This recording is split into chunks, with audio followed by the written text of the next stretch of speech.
नमस्कार दोस्तों।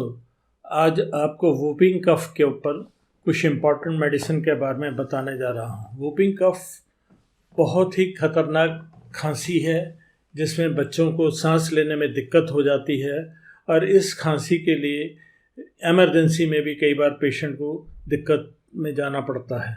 Whooping cough की सबसे नंबर 1 मेडिसिन है ड्रोसरा और दूसरी मेडिसिन है पर्ट्यूसिन। ड्रोसरा 30 और पर्ट्यूसिन 30 अगर हम इस्तेमाल करते हैं तो इमरजेंसी वाली स्टेज से बाहर आ जाता है और इसके लेने से अत्यंत लाभ हो सकता है।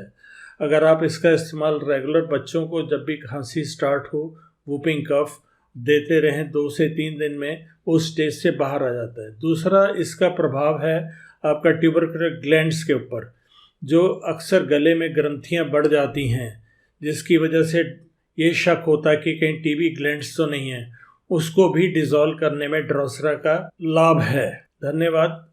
Thank you for watching. Subscribe @AskDoctor। आगे जानने के लिए हमसे जुड़े रहिए। धन्यवाद।